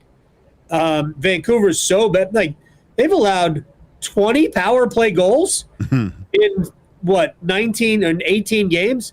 That is insanely bad. But Carolina, this could be, who knows what could happen tonight. But Carolina's got to get better in the faceoff circle on the power play for sure. When I look at the Hurricanes over the past few seasons, one of the big question marks, and I've liked this guy since he was in Anaheim, but Freddie Anderson, coming back from a concussion, I do believe. The concussion spotter thought he saw something. Okay. I didn't see it, but I'm not the concussion spotter. I think Freddie was trying to sell a call and didn't get it. That's what I believe. My son is a soccer goalkeeper, did the exact same thing last night, had to come off the field. Like, come on, man, let's not game the system. But Freddie was fine, and he's not going to back up tonight because they're going to use Kochetkov, and the third goalie, Brandon Bussey, I think will ultimately be the backup. But Freddie's fine. Adam, just looking at a couple of the additions. Stankoven came over last year in that trade deadline, and then Nikolai Ehlers this offseason. How have both those guys looked? Like you said, I look at the score sheet. I don't see a lot of Stankoven early on. Ehlers is kind of hit and miss, but how are those players looking in their first full season with the Carolina Hurricanes? Stankoven, now moving to center, has been excellent. Ehlers started the year playing with Sebastian Aho and Seth Jarvis, and that line struggled to find chemistry. And about 5 games ago, Rod Brindamore flipped, put Andrei Svechnikov back with Aho and Jarvis, and dropped Ehlers to play with Stankoven and Jackson Blake. And those guys look like triplets now, man. They have been flying. And Carolina, who's never been a great rush team, because that line has been phenomenal in transition. They have really developed chemistry. Ehlers is playing dynamite. Stankoven and Blake I think it's easy to play with those two guys. Yeah. They have the puck a ton. Now, they're not necessarily playing against the other team's best, and I don't think you'll see that tonight against Vancouver. And I would imagine with Rod being able to control the matchups, they'll get third pair and bottom 6 forwards against the Oilers. But they have been a handful for everybody. Their speed, Blake really looks like he is going to be a ridiculous steal at $5.4 million over the next 8 years. He's a dynamite player, and those guys are super creative. They're a handful. I've loved that trio together, and they've been on the score sheet just about every time they've been together. Adam, one of the things when I look at the Carolina Hurricanes with Rod Brendamore's type of style of play, it's more conducive to a playoff style. And in seasons past, it seems like the playoffs go well, but it looks like the Carolina Hurricanes run out of gas because of the style that they play throughout the regular season. Have you noticed a shift in how they play, or is it business as usual like we've been accustomed to over the last since Rod Brendamore's been coach of the Carolina Hurricanes? Well, I mean, it's business as usual. They're not changing the way they play. And honestly, Florida plays the same way. They just play it with better players. Washington now plays that way. They do it with bigger players, but the Hurricanes took care of Washington, I thought, pretty easily in the second round last year. Look, I think the Florida Panthers, not this year's version of the Panthers, but because the injuries have really hurt them, but last year's version of the Florida Panthers and the year before, to me, historically great. Mm-hmm. I think you're putting that team up against like the Islanders teams of the early 80s in terms of just how dominant they are. And if Florida can somehow manage to get healthy by the playoffs and makes it in, I think Florida would be the favorites again. So losing to the Florida Panthers, everybody's had trouble against them. So we know that. Losing to the Panthers, I just don't think that there's no crime in that. And Carolina's been second best. I think Carolina, when they get to the that level of the playoffs, at times has been hampered by the fact that they're not a big team. And that hurts when you get to the playoffs. Yeah. If you look, I mean, like Carolina's played at Vegas twice this year. I think Carolina's played reasonably well both games, but Vegas's size and speed has been too much for Carolina because they have the speed, but they don't have the size. Certainly not in the top 6. So that I still think Carolina needs to get a little bigger up in the lineup. And I think that has gotten them when we have gotten to the third round, the conference finals portion of the playoffs. But they're not going to change the way they play because the way they play works. They need to find that goal, and that goal typically comes in the playoffs from physical, rugged players. You look at what Sam Bennett does during the regular season, it ain't much. But then you look at what Sam Bennett does during the playoffs, that's a lot. And like Florida paid for playoff Sam Bennett. The contract they gave Sam Bennett isn't for regular season Sam Bennett. It's for playoffs. Sam Bennett, because the regular season he's been underwhelming in terms of point production. I love him as a player. I tried to convince not that it's my place, but I tried to convince the powers that be to pursue Bennett when Florida acquired him from Calgary, 5 years ago. I think the Hurricanes could still use some size in their top six, but right now there's not room in the top six because Aho, Jarvis, Stankoven, Blake, and Ehlers are all part of it. And my guess is Andrei Svechnikov stays where he is. Yeah. So that's the size. But Carolina's going to have to find maybe a little bit more size to get that goal. And maybe that just comes on a power play where you get somebody who's really big, can play in front of the net and be, impactful that way. They need something like that. Power play is going to have to get better. Adam Gold, host on the Adam Gold Show on 99.9 The Fan. One last one for you. One of our former players here in Edmonton, Taylor Hall. Obviously a lot older. It's been a while since that heart season that he had. Yeah. What's kind of the role he has there? I'm seeing him right now on the fourth line. How's he looked? And like I said, he's transitioning out of that top six role into a bottom six role. And how's that working out for him? The funny thing about Hall can still play in your top six, but he can't do it for an extended period.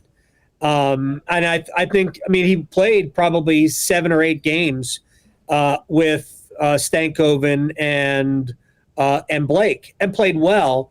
But ultimately, he needs a little bit less ice time. I think you get more out of him if he's playing in the 12 to 14 minute range than if he's playing in the 14 to 16 minute range, if you understand that. I know you guys do. So, and Carolina's fourth line is not like their third line, the Stahl, Martinook, Carrier line. That's their checking line. Yeah. So their fourth line is a scoring line. If you flip the what we think of as third and fourth lines, if you flip them, Carolina's fourth line is actually a third scoring line. And I think they've been good. Right now it's Kokoniemi with Eric Robinson, who's off to a good start, and Taylor Hall is also off to a good start. That's big. Yeah. Like, it would be great if, one of those guys would be on the top power play unit if one of them deserved it. Hall plays in the second power play unit. But he's not really an interior of the ice kind of a scorer. He's more of a wing. They could use a big center. That would really help. But I think Hall's been really good. And that line, as we get further into the season, that line should establish itself as a line that could provide scoring. And I think you've got 3 guys on there that will ultimately, if they stay together and stay healthy, I think they'll all be between 15 and 20 goals. And that ain't a fourth line. No. That's a good, solid scoring line, and that's where I think they are. They just play about the same number of minutes as Carolina's third line, the Stahl line, on the road. Adam, this has been great breakdown of the Carolina Hurricanes. They take on an Oilers team coming off a 5-4 loss, and you guys get to see Jack Rozovic return. He's been really good for Edmonton, so should be a fun one. Adam, thank you so much for taking the time to join us today. Enjoy the game tomorrow. I'm going to try to enjoy this one tonight. Yes, of course. Yes. Yeah, we got this one first. I don't look ahead. Thank you, Adam. That's Adam Gold, from a host of the Adam Gold Show on 99.9 The Fan. That was a great breakdown. Absolutely fantastic. And I'm looking at their lineup. That's 4 lines that can play, man. Well, it's essentially a 1, a 2, and 2 threes. Right? You could say that. But a break for the Oilers with no Slavin on IR. I don't know, man. They're going to have a tough time with this team. A real tough time. And Adam said it there that their Achilles heel is size, but it's not like the Oilers can. That's something they don't take advantage of. Yeah, they don't play well. They don't. Yeah. They don't play that style. It sounds like the Edmonton Oilers, where they are right now, are catered for the Carolina Hurricanes. Oh yeah, it might be ugly. It could be really ugly. And their rookie Alexander Nikishin, he's plus 14. What's the go back to the forwards there? What's the left wing on the second? No, not Ehlers. Carrier? second line there. Stankoven, Blake. That kid is good. Yeah, he's really good. He's really good. I watched him for like a period, and he was quite dominant. Yeah, no, it's a scary lineup for sure. They've played all three goalies. Boosie, Kochetkov and Anderson, they've combined for 11 wins. They're 11-5. It's fascinating that they're 31st on the power play. Yeah. Like, that blows my mind. A little bit better on the PK at 10th. And we got some breaking news, unfortunate news for the New Jersey Devils. This is from Elliot Friedman. In an incredibly unfortunate story, but word came Friday that Jack Hughes suffered a hand injury while at a team dinner Thursday night. Exact details are unknown at this time, but it's believed he slipped and cut his hand in what multiple sources are calling a fluke accident. He is not expected to play Saturday against Washington, but the exact timeline is not yet known. Like, that's bad. Wear gloves at the rookie party, boys. Wear gloves at the rookie parties. Get a nice pair of isotoners or some cut-proof ones. Was it back in the day, Eric Johnson at a golf tournament tore his knee? Oh, yeah. Before the there was a goalie, John Graham, played for Boston. Yeah.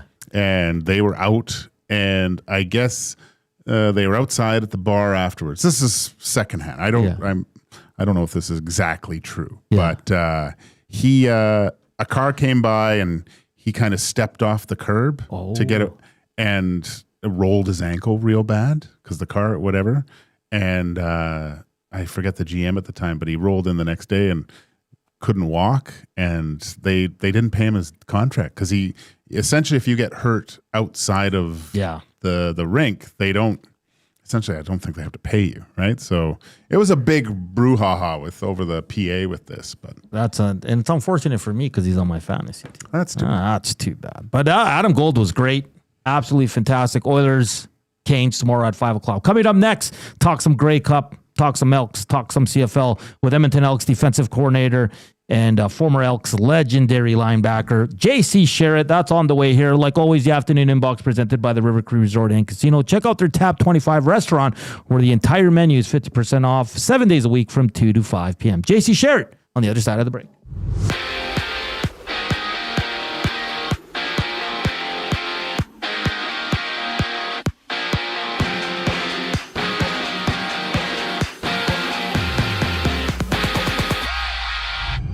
A couple of roster moves for the Oilers. Edmonton waiving Troy Stecher. He's played 6 games for the team this season, while Ike Howard has been loaned to the AHL. Elsewhere, Jack Hughes of the Devils is sidelined after suffering a hand injury at team dinner last night. He's not expected to play tomorrow against Washington, with his timeline unknown. 4 games on today's slate. 1 game underway. It's the Penguins taking on the Predators. Penguins leading 1-0.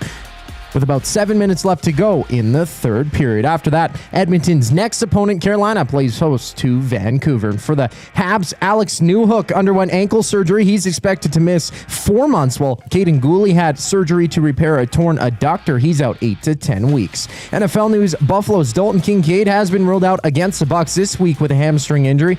Darius Slayton of the Giants won't play. He's also out with a hamstring ailment. It's New York and Green Bay duking it out on Sunday. 9 games in basketball, including the Clippers and Mavericks, tipping off at 6:30. J.C. Sherritt, Elks defensive coordinator, checks in next. I'm Zachary Kubish, and you're up to date. When you cater with Royal Pizza, you're getting the same great pizzas, pastas, and salads you love, just bigger and built for a crowd. Perfect for teams, offices, or parties, Royal Pizza's catering brings real value around $10 per person. Delicious, high quality, and easy. If you like their pastas, you'll love their catering pastas even more. Visit royalpizza.ca or contact your local store for exact pricing and details. So come on home. Royal Pizza, still making it great. What a ride it was. The Blue Jays have made our whole country proud. Sentinel Storage is honored to stand with Canada's team every step of the way. Thank you, Blue Jays. Sentinel Storage, official storage provider of the Toronto Blue Jays. The River Cree Resort and Casino features the best in live entertainment, including international U2 tribute band, Desire, November 14th. Performing decades of U2's greatest hits, it's Desire, November 14th at the River Cree. Tickets for this show and more at rivercreeresort.com.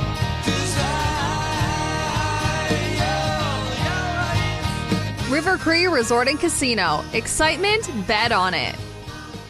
Running your own small business takes courage, and as it grows, so does your team. That's why Alberta Blue Cross offers health, dental, life, disability, and wellness benefits designed for small businesses, because we know a healthy team means a thriving business. Join over 5,000 Alberta businesses who have chosen us to help their business grow and succeed. Alberta Blue Cross takes care of you and your employees, so you can take care of your business. Visit ab.bluecross.ca to find a plan that's right for you.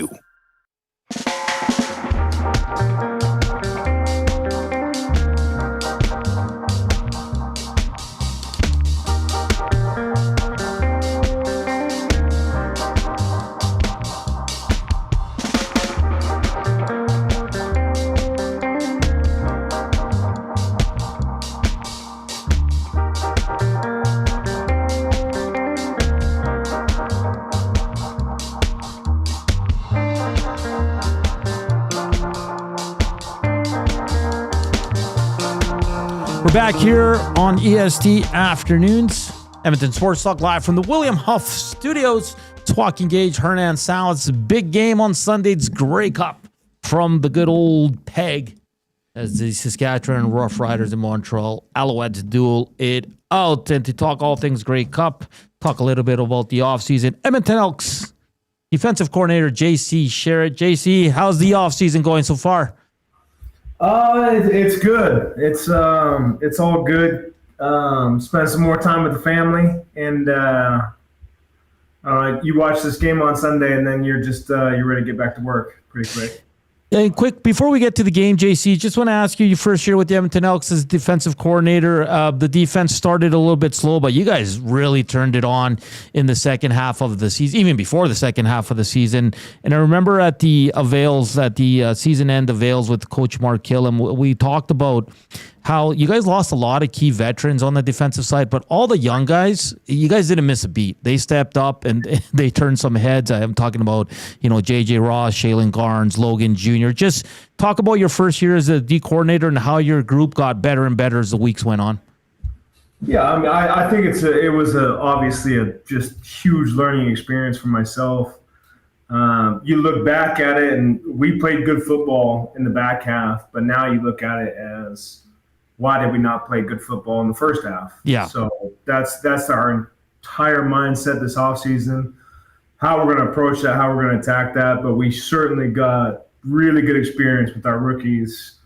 Just our young guys in general stepped up. So that's a great thing going into this next season. JC, the motto of the team, I believe, at the last year around this time was kind of, the revolving door has stopped, right? And we want everyone in the organization to feel like they're part of something here. I think this kind of goes towards starting the next year. What was the reason why it was a slow start? Maybe it was because a lot of fresh faces, right? But what do you look for? What are the corrections that on your side that you need to make sure that those crucial first games are turned into wins rather than losses? I think that's going to be I don't have the answer for you right now. I think that's our goal. That's our job as coaches this offseason is we're going to dive into everything that we did. How do we run training camp? How do we do practices? How do we do our installs? I think you just have to evaluate every aspect of it. And if we're playing in the Grey Cup right now, I still think that's the same message. It's just constant evaluation because that's our job. So that's where we're really focused on is don't waste a moment. But again, I don't have the answer right now. I think it's going to take a lot of work. So does that start with do you and Coach Killam, do you guys get together around the round table and start trying to pinpoint those areas of what went really well? What was the turning point when we saw the defense all of a sudden start becoming the defense that we thought it was going to be at the start of the year? I think we came out of the bye week. We put some really good work in as coaches, and then just our messaging to the players, and then they started to make plays. Yeah. When you make plays, you get confidence. Yeah. And when that took off, everything took off. So, I look at it introspectively, like that's where we're going to really focus on. We can't wait till week 6, obviously. Yeah. So that's where we're going to dive into it. JC Sherritt, Edmonton Elks defensive coordinator, of course, longtime player for the Double E. JC, it's Grey Cup week. We had Calvin McCarty on yesterday just to get his experience. What was it like for you in 2015? You go in there, there's just so much activities going around, but you guys are focused on the job. But for you, because I know Calvin said it wasn't a big distraction for him, how was it for you on Grey Cup week? I thought it was a distraction. And I love Cal. But no, I like just constant. You got to be at different places all the time. Yeah. Especially the majority of us in this industry, Calvin included, we're very programmed. Mm-hmm. So when you get out of your program, it messed with me. But the thing that we had come in 2014 and we played in that West Final against Calgary. We were coming for blood the next year. Yeah. So we knew it was just kick the ball off. That was what we were hoping for. So, JC, Sunday, first of all, how do you consume the Grey Cup? And can you watch it as a fan, or are you just a coordinator picking apart defenses? No, I'll watch. I mean, I played for Moss. I really respect him. And then Mace hired me in SAS. So I'm going to watch it. And I'm rooting for those guys, especially, those SAS linebackers, I'll love till I die. So we have that bond. So we're going to watch it. We're going to put some food on and make an event out of it. JC, when you look at the two offenses going toe-to-toe, you got the veteran and Trevor Harris, who's just efficient. You can make all the passes. They got a good run game. And you flip it over, you got a very confident young Davis Alexander who's undefeated so far in his career. And he's a one-man show, but a great receiving core. Their running backs really come on. When you view these two offenses, do you give an edge to one or the other? I honestly think you flip a coin. Yeah. With how this game's going to play out. They're good offenses. They're great defenses. Yeah. And I mean no disrespect to Mueller and Moss, but those defenses are lethal. So I think, it's going to come down to situational football. How you perform in the last 2 minutes of the game, the 1 minute of the game, the 30 seconds of the game. That's my opinion. And JC, you were a star linebacker in this league. You won a Grey Cup with Double E in 2015. Was coaching always kind of the path you wanted to take after your playing career? Always. Yeah. And that's, I encourage a lot of, as soon as I see a player step in my office, I'm always going to ask, what do you want to do after football? If they want to coach, you should go volunteer. And that's what I did at Eastern. Because, when you play professional football, you don't know when your time's up. It could be any second. So I was fortunate enough I went and volunteered at Eastern. Jeff Schmedding, who's with the Broncos now, really looked out for me. Hired me at Auburn, hired me at Washington State. So I had good people around me. But yes, coaching was always in the plans. JC, are you allowed to give us a score or who's going to win this thing? I got some picks to make. I would say it's going to stay in the 20s. Just leave it at that. JC, so our show started last year in September, and our first guest ever was Aaron Grimes. I know he's your good buddy. He's part of the staff, but man, it must be tough working with that guy. Eh? Well, you want to talk about when you talk about the big turnaround on defense. Yeah, he's got his handprints all over it. He did a hell of a job this year. Nothing but respect for that guy. Yeah, he's one of the better corners too in his prime for sure. Absolutely love AGs. He's one of the best guys, and a proud Edmontonian now. And one last one, JC. You said you watch the game, have some food. What's the number one snack at the Sherritt household on Grey Cup Sunday? We're doing a pot roast. Oh, so we're gonna get after it. We're gonna put it in the slow cooker. We got 4 to 6 hours. It's gonna be good. Oh, great stuff. What's your address again?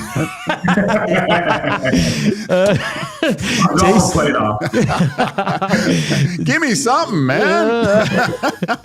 JC, thank you for taking the time. Like I said, your defense really turned it around. It was great watching them. I love watching great defenses like the one you guys had in 2015. Continued success. Have a great offseason. Enjoy the game Sunday, and we'll probably see you in the spring.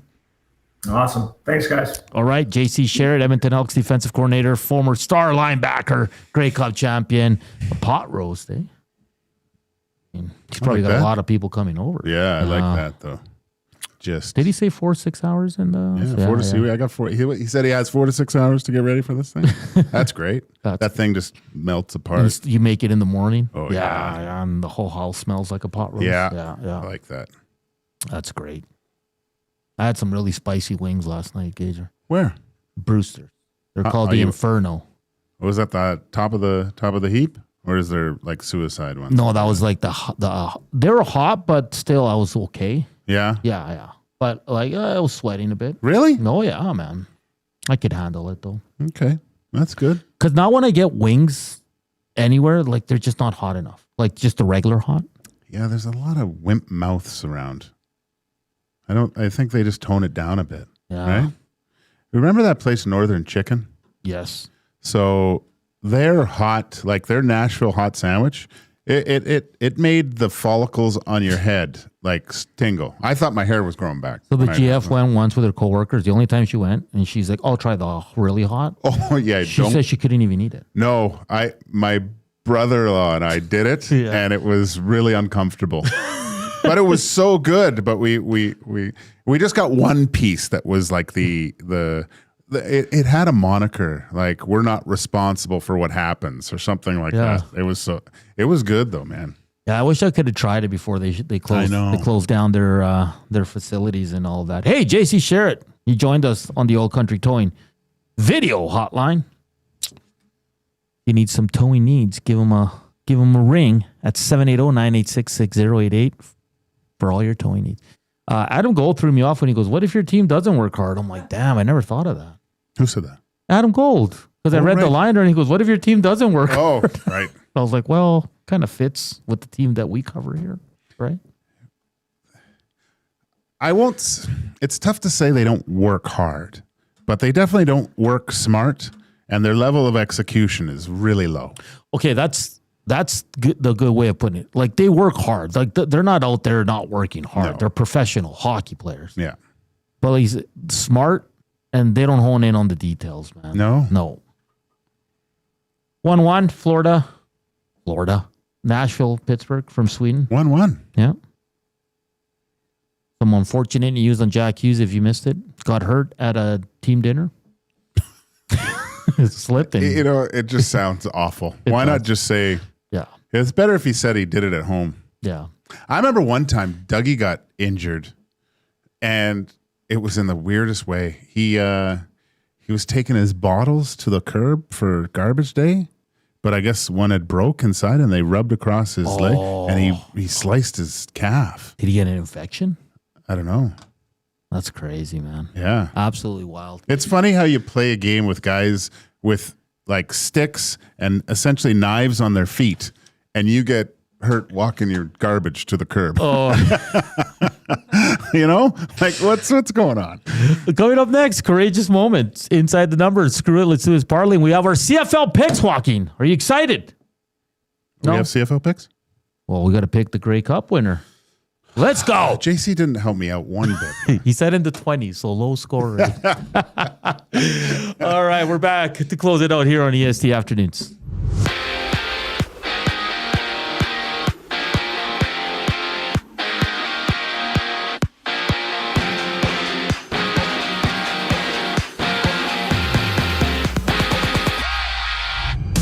The Oilers have loaned Ike Howard to the AHL. He scored 2 goals in 17 games, while Troy Stecher has been placed on waivers, suiting up in 6 games for Edmonton this season. And from New Jersey, Jack Hughes is expected to miss tomorrow's game against the Capitals after suffering a hand injury at team dinner last night. His return to play is unknown. 4 games on today's slate right now. Pittsburgh and Nashville are tied at 1 apiece nearing the end of 60 minutes of action.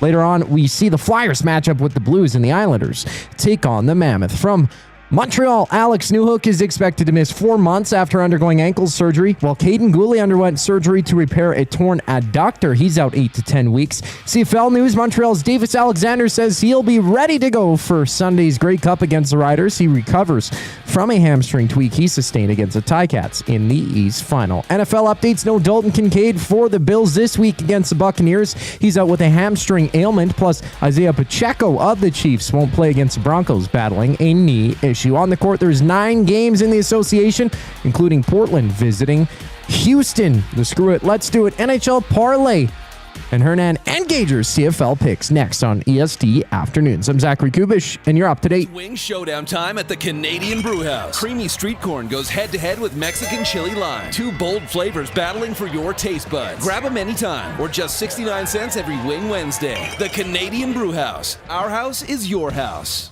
The River Cree Resort and Casino features the best in live entertainment, including international U2 tribute band, Desire, November 14th. Performing decades of U2's greatest hits, it's Desire, November 14th at the River Cree. Tickets for this show and more at rivercreeresort.com. River Cree Resort and Casino. Excitement, bet on it.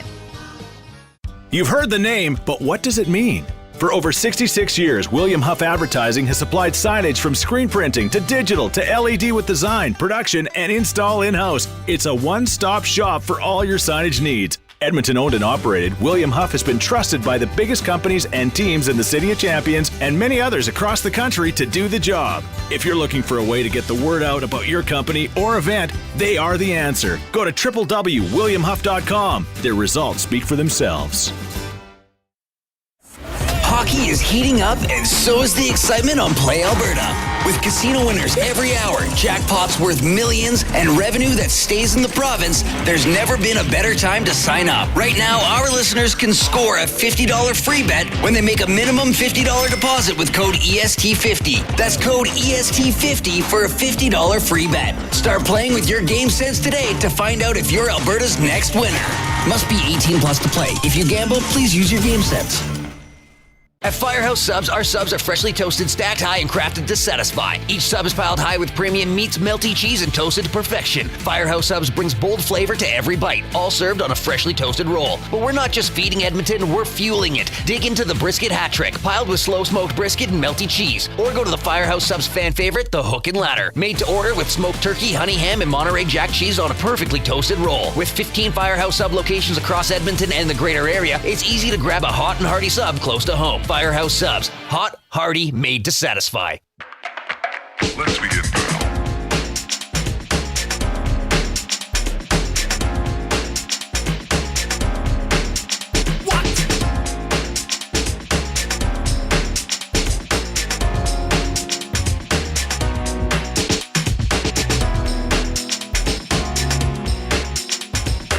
We're back here on EST Afternoons in the mystery of where the hell is Joaquin Gage's headphones and mic sock.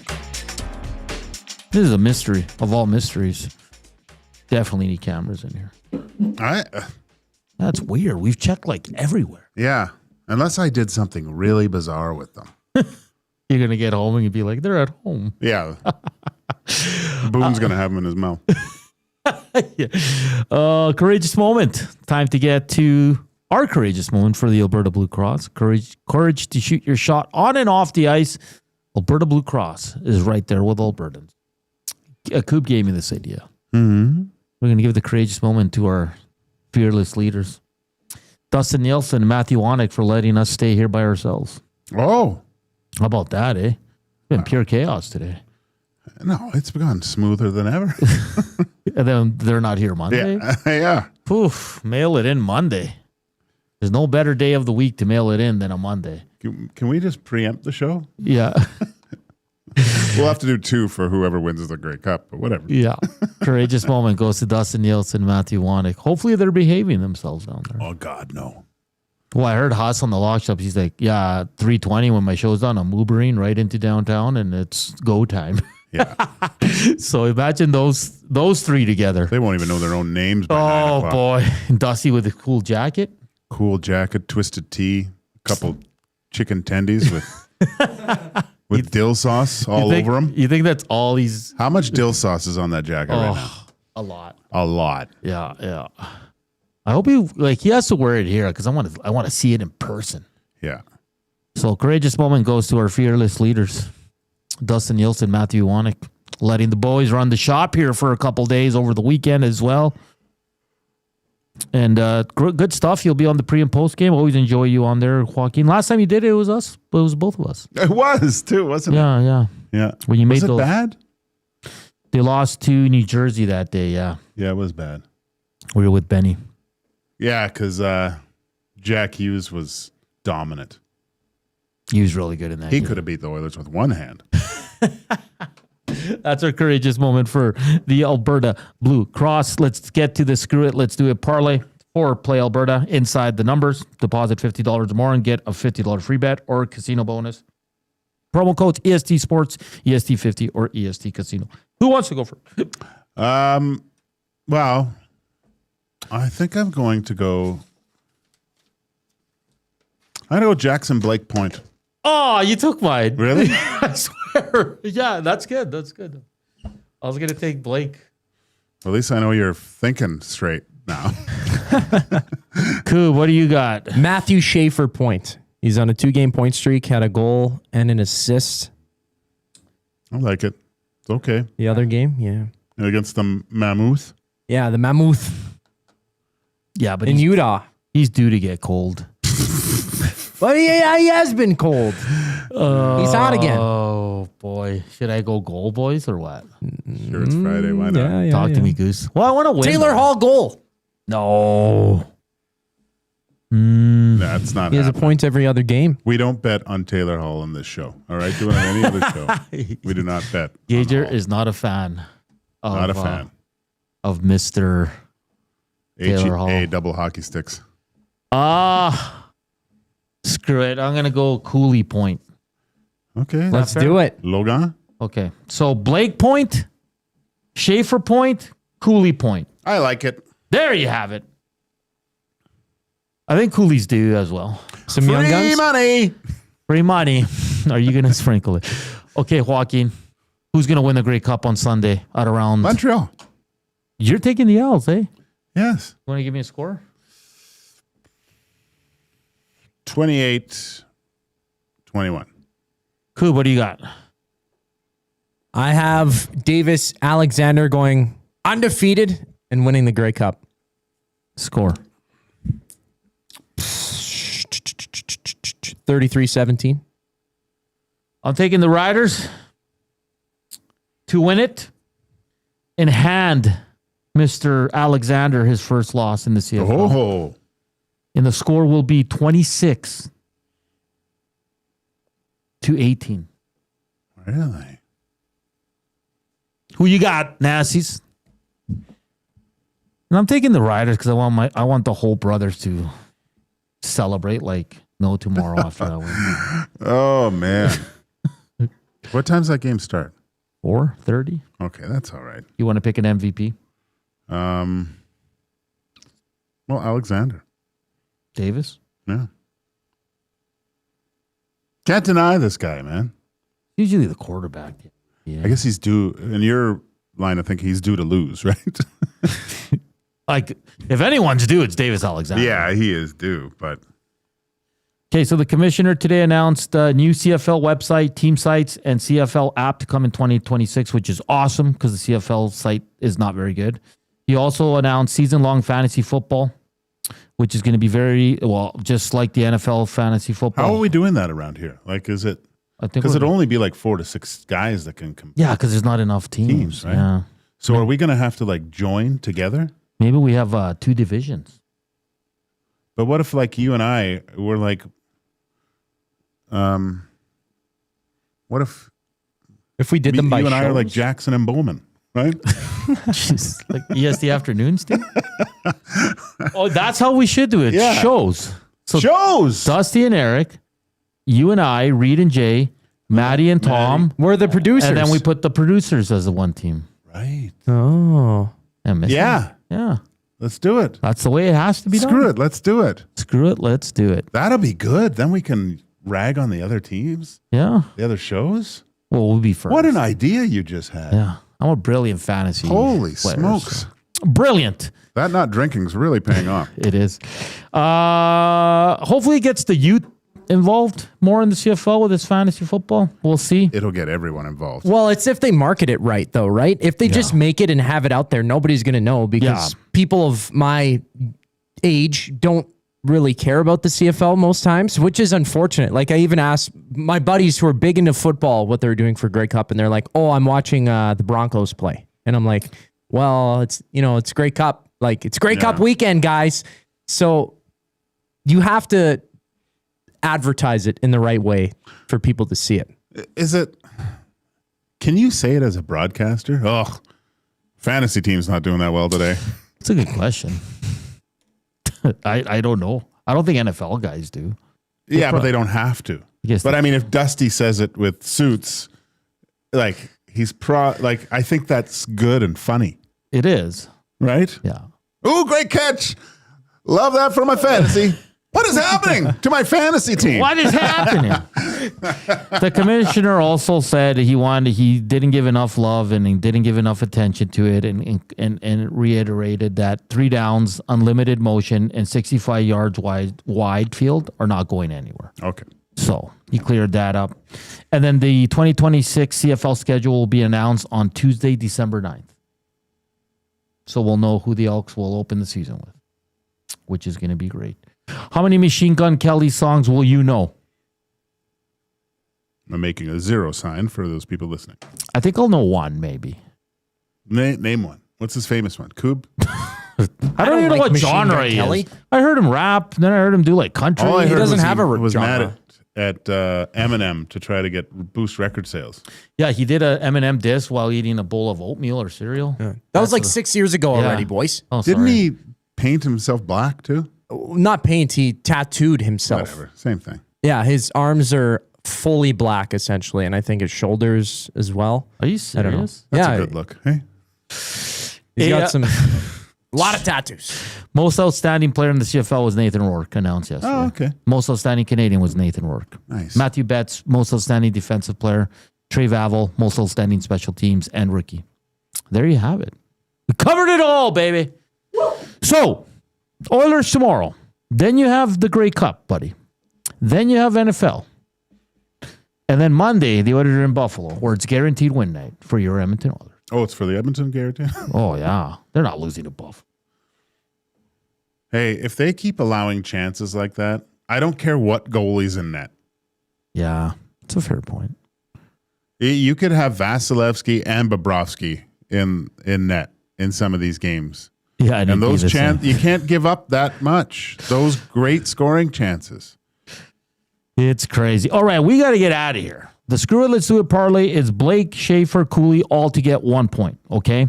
Big shout out to Adam Gold covering the Canes for the Adam Gold Show on 99.7 The Fan. And JC Sherritt, obviously a beauty here in Edmonton. Edmonton Elks defensive coordinator.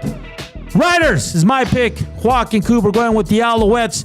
Enjoy the game tomorrow. Enjoy Sunday. Grey Cup Sunday. Enjoy Machine Gun Kelly. If you're going to go see Tommy and Gage tomorrow at BP's Westgate, have fun. Be safe. Thank you for listening. Thank you for watching. Thank you for the thumbs up. We love you, Chowders.